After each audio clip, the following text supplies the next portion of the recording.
Hey, it's Aaron from GameEnthus.com, and today I'm taking a look at Annapurna, Leaving No Trace Behind. Artist and designer is Rebecca Horovitz, and the game is about scaling a mountain cooperatively or antagonistically, and actually leaving as little trace behind that you were actually there.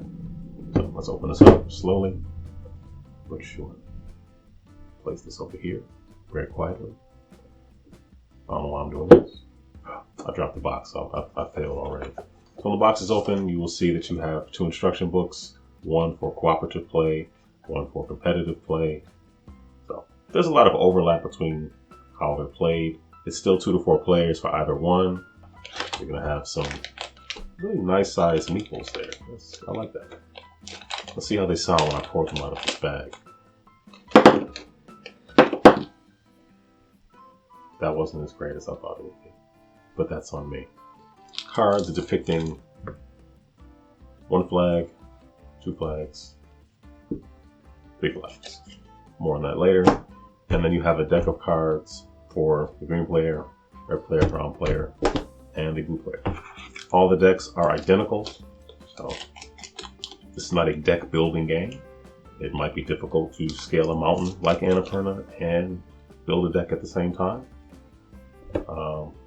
That's a goofy thing to say, but I've already said it. It's too late. I can't take it back now. As I said, all the decks are exactly the same in terms of the cards they have and the attributes. And I'm going to have you take actions like skipping your next turn, forcing you to climb up for your subsequent turn, taking a card from someone else, things like that. But if you notice on the left side of many of the cards, there are yin and yang symbols. And that is the balance, because the goal is to reach the apex of the mountain at 0. If you're the first person to do that, you will get 4 flags. Now, I'll show you the flags come in 1s, 2s, and 3s. So you get a 3 and then a 1. You win the game when you get 9 flags total. So that's the goal. So you're going to want to pay attention to the cards that you're revealing and what they do to your balance. If you have it, you want to maybe reveal something that doesn't tip that balance, but it also might force you to get in a situation where you don't know what to expect. So the cards that have balance themselves often can leave you in a precarious situation. So it's interesting. Well, let me show you how it sets up. I apologize for my lack of symmetry here. I know it's normally somebody would set it up this way where you have 5 in front of you and you go up to the top. And look at this picture. This illustrates to you how it's supposed to look normally. What I did was I just did it inverted so I can start from here and work down. The green meeple is going to be going up this way, whereas the brown meeple is going to be coming up this way. Flag cards here. And the 3 cards you have remaining become your backpack or your hand. And there are several things you can do on your turn. Well, when you are climbing up the mountain, you can do what's called exploring. Meaning, when you're at the bottom, you would start with any one of the cards that's down here at the bottom. You flip it over, and if it tells you to take an action that you can, you take that action, you will place your meeple on top of it. Another thing you can do is called trading. You can take a look in your hand, which is predictable because you can see what it is, and you can do what's called trading, where you take a card from your hand and replace a card that's out here. So I would take this and put it up to what's called my cache, and take a card that I know what it is and replace it. Keep in mind, everything I'm saying is for the competitive version of the game. So you can explore your own mountain, trade, so you can take the uncertainty of moving up to that next level and create certainty by putting down a card where you know what it is. You can also do what's called hiding, where you take a card from your hand in your backpack and you hide it onto an opponent's.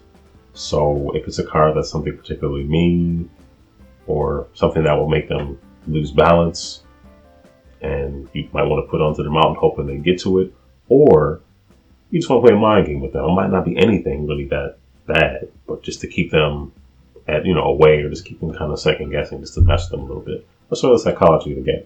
There's also an action called sweeping.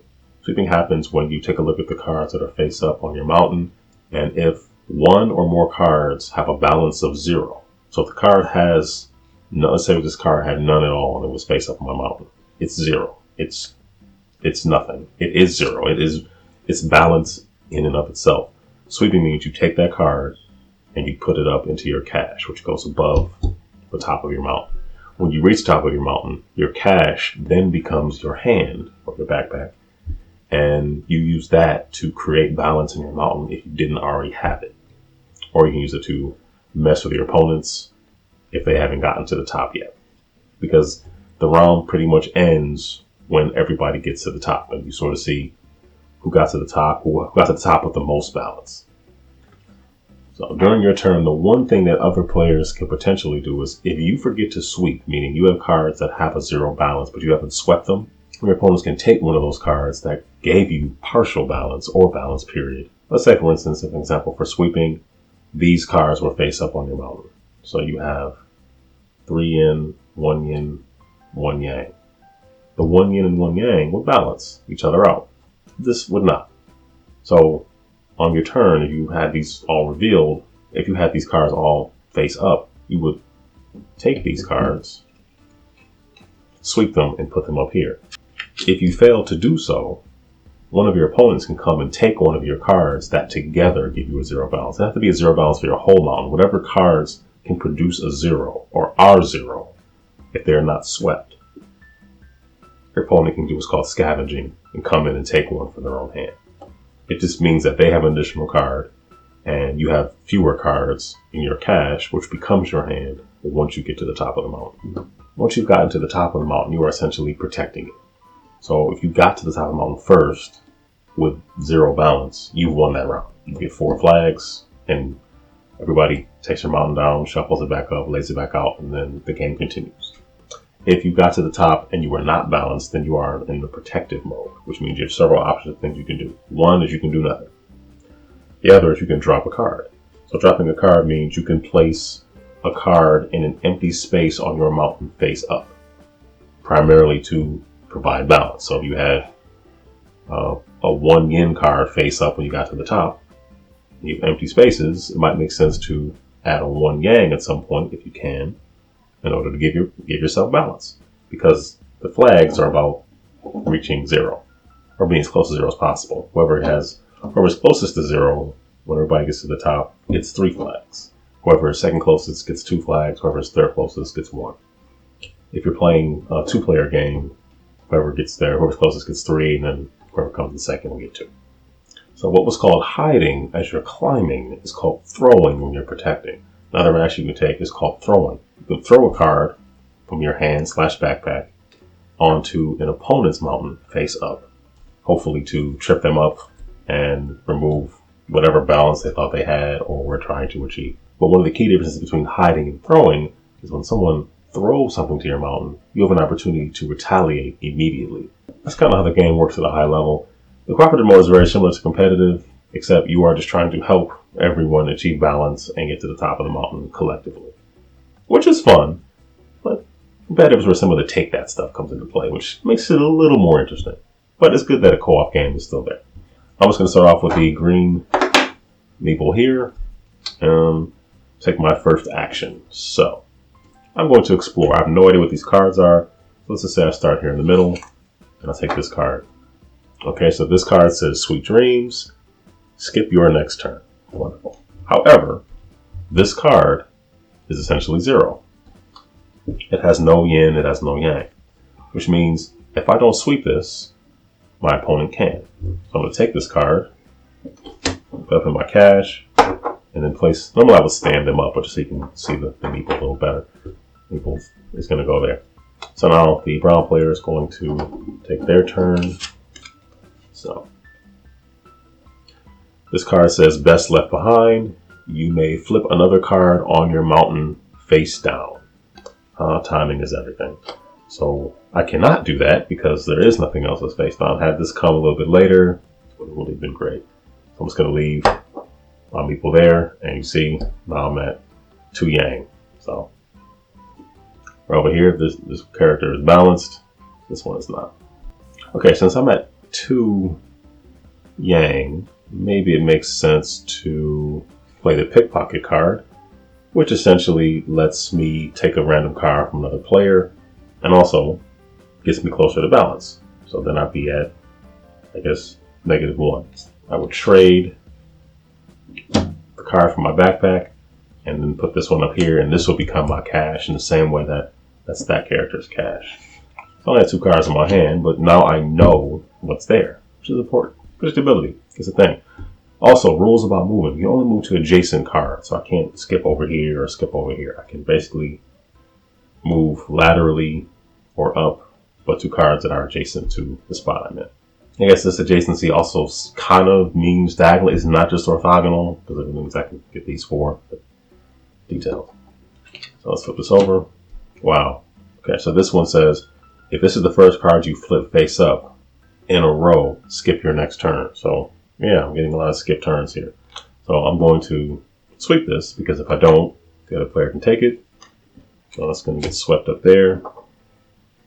I move here, but then once again, I can't take a turn.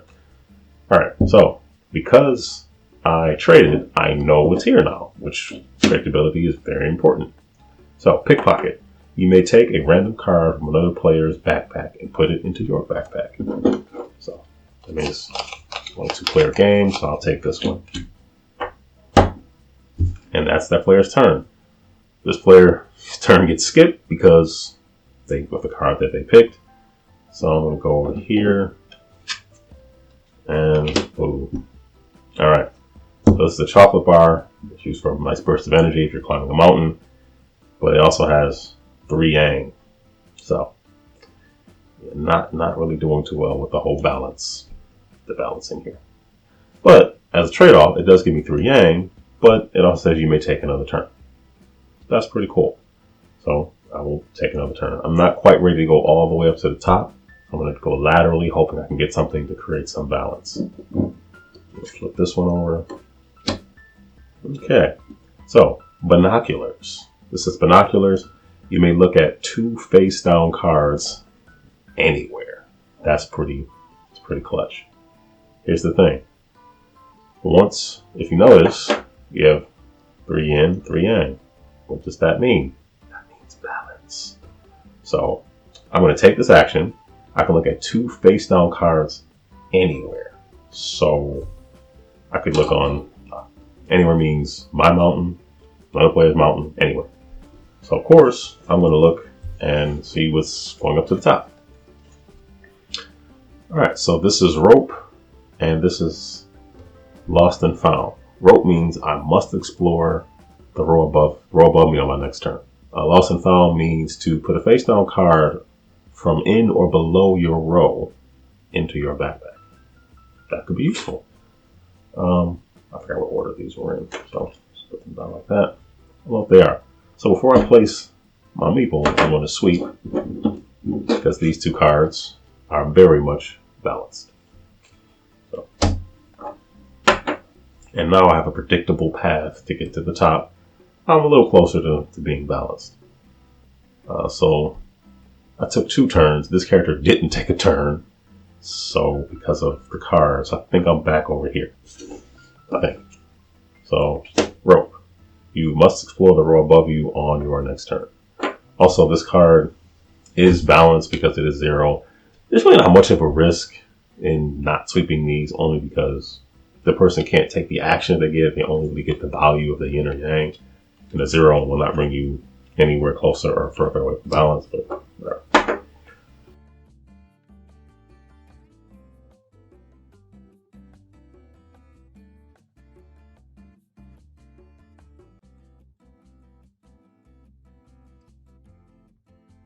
I'm still balanced because I've done almost nothing.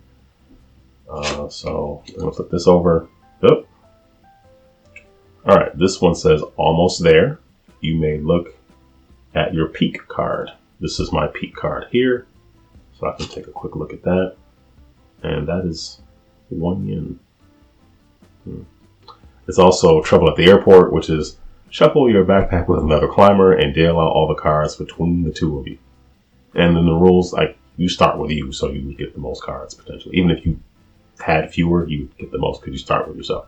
Alright, so I would move up to there. Alright. And now it's this player's turn, so they want to flip this over. They know what it is already. And this is lost and found. Put a card face down from in or below your row into your backpack. Okay, so I'm at I'm at the peak now, so I can pretty much put anything into my backpack. Let's say I just take this one, which happens to be, oh yes, look at that. Oh no, that's not that good actually. The Hill Switcheroo. You may exchange a face-up card on your mountain with anyone in your backpack. That's not terrible. So, all right. So now I'm at the top. Oh, wait a minute. These balance out.